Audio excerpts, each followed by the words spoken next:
الذین کفروا لولا انزل علیہ آیۃ من ربی۔ کافر یہ کہتے تھے کہ بھئی یہ قرآن جو ہے اس کے ذریعے بڑے بڑے معجزے کیوں ظاہر نہیں ہوتے؟ اگر یہ اللہ کا کلام ہے تو ہم تو یہ کلام پڑھیں اور پہاڑ ہل جائے۔ تو اس کو اجمالی طور پر قرآن نے یوں شروع کیا کہ یہ کافر کہتے ہیں کہ نبی پر اپنے رب کی طرف سے کوئی معجزہ، کوئی نشانی نازل کیوں نہیں ہوتی، فرمائشی نشانی۔ یہ بار بار دہراتے تھے سوال، تو قرآن بھی ان کے سوال کو بار بار دہراتا تھا۔ تو چونکہ اس کا بہت دفعہ معقول جواب دیا جا چکا ہے، تو اس لیے اب جب یہ مشرکین نے سوال دہرایا تو اللہ نے کیا جواب دیا؟ قل ان اللہ یضل من یشاء ویہدی الیہ من اناب۔ اے نبی ان سے کہہ دیجیے اللہ جس کو چاہتا ہے گمراہ کر دیتا ہے، اور جو اللہ کی طرف رجوع کرنا چاہتا ہے اللہ اس کو ہدایت دے دیتا ہے۔ مطلب یہ ہے کہ تمہارے ان اشکالات کا جواب دلیل سے نہیں ہے، بلکہ تم دعا مانگو کہ اللہ تمہیں ہدایت کی توفیق دے۔ ہم جب ایک دفعہ کسی کے سوال کا جواب دے دیں، پھر سوال کرے، پھر جواب دے دیں، پھر وہ سوال کرے، تو ہم کیا کہتے ہیں ایسے موقع پہ کہ بھائی اصل بات یہ ہے کہ معاملہ ہمارے ہاتھ میں تو ہے نہیں، اب اللہ ہی تمہیں ہدایت دے تو دے گا۔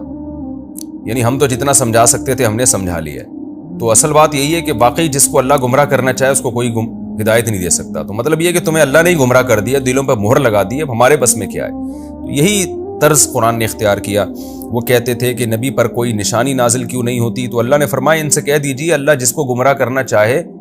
جس کو چاہتا ہے اللہ گمراہ کر دیتا ہے۔ کیا مطلب؟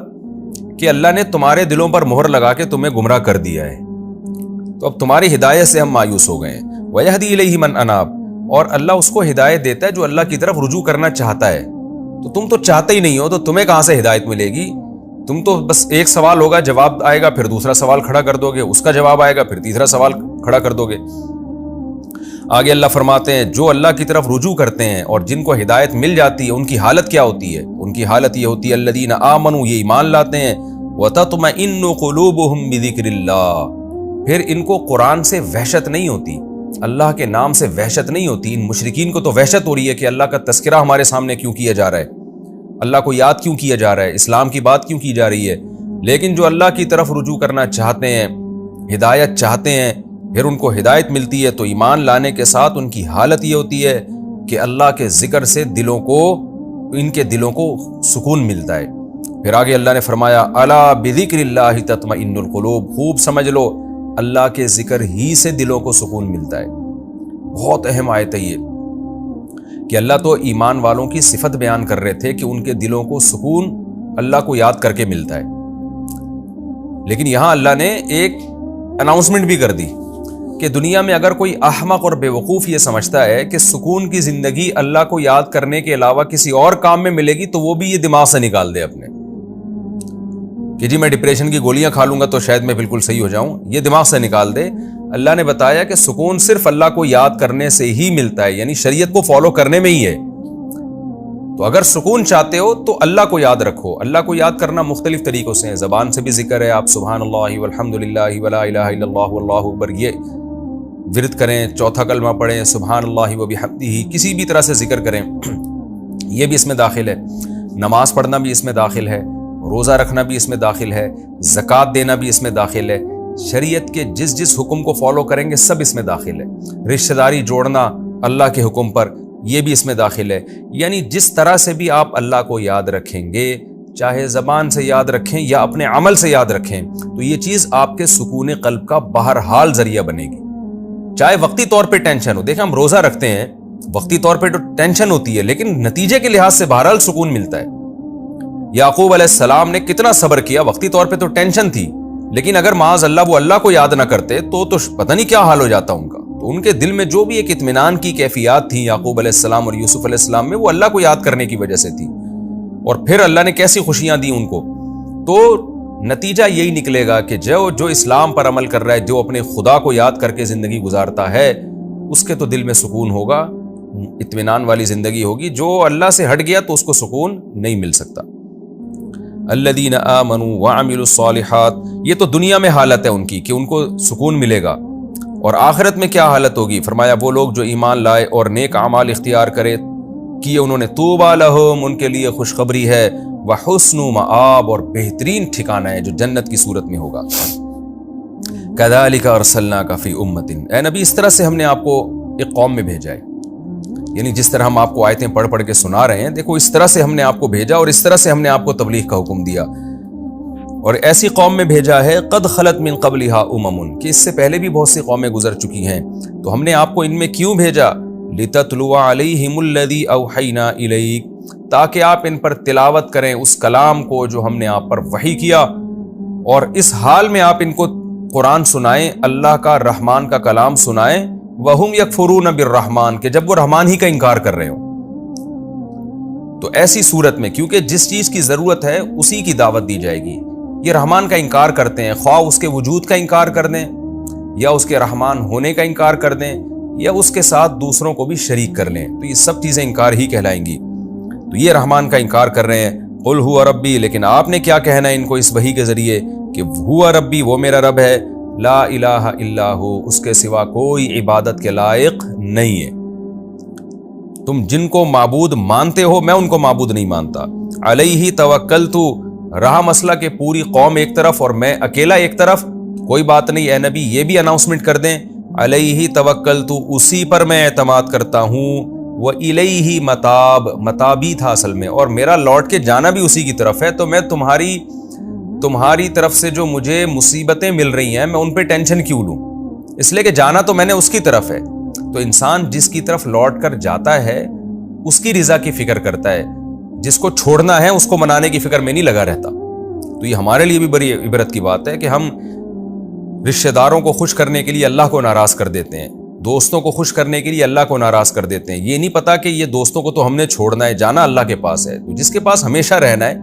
اس کی رضا کی ہمیں فکر ہونی چاہیے۔ وَلَوْ أَنَّ قُرْآنًا سُيِّرَتْ بِهِ الْجِبَالُ، اور رہا یہ اعتراض کہ کوئی معجزہ نازل کیوں نہیں ہوتا، تو اللہ کہتے ہیں معجزہ یہ ہو سکتا تھا نا کہ قرآن پڑھتے اور پہاڑ اپنی جگہ سے ہل جاتے، قرآن پڑھتے اور زمین کی مہینوں کی مسافت سیکنڈوں میں طے ہو جاتی، یہ معجزے چاہتے ہو؟ یا مردوں سے تم کلام کرتے اور مردے گپ شپ لگانا شروع کر دیتے، یعنی قرآن مردوں پہ پڑھ کے پھونکتے اور مردہ زندہ ہو جاتا، قرآن پہاڑوں پہ پڑھ کے پھونکتے اور قرآن اپنی جگہ سے ہل جاتے، یا کسی شخص کو تم نے بھیجنا ہوتا اور اس پہ پھونک لگاتے اور وہ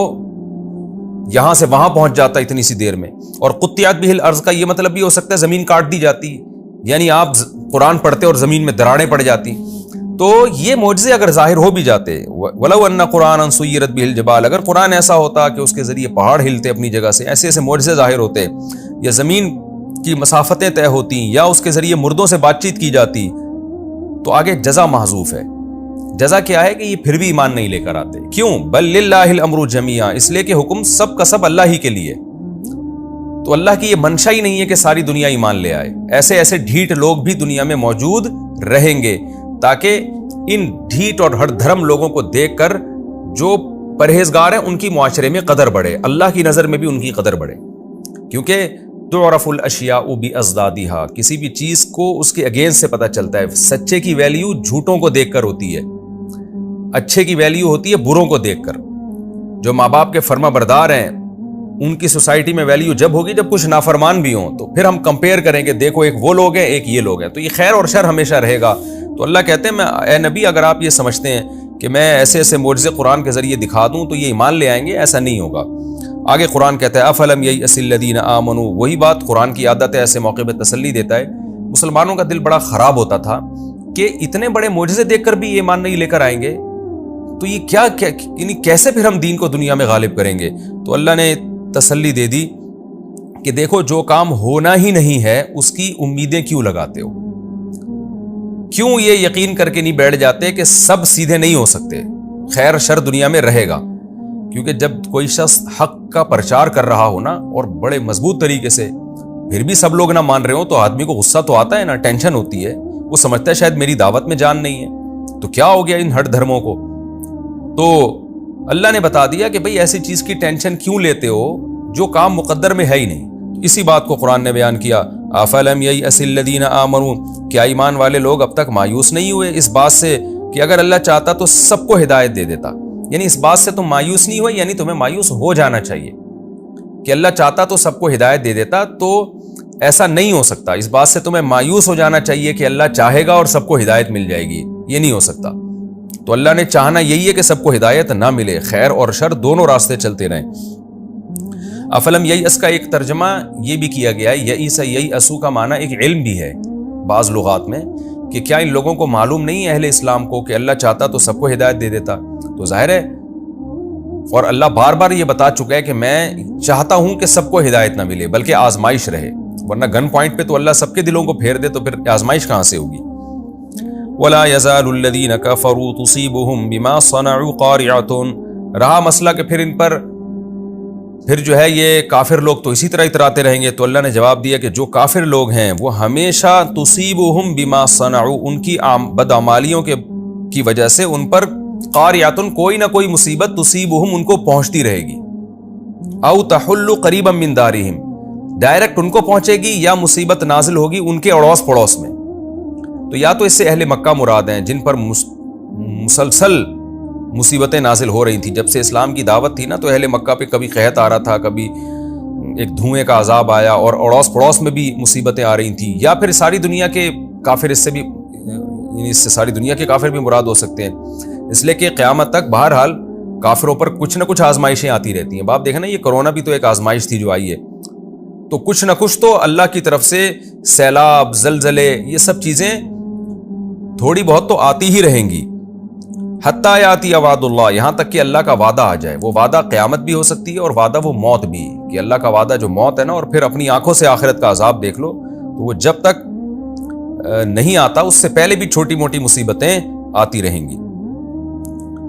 ان اللہ لا یخلف المیعاد، بے شک اللہ اپنے وعدے کی خلاف ورزی نہیں کرتا، یعنی اللہ کا جو وعدہ ہے نا آخرت کا عذاب، وہ تو بہرحال آ کر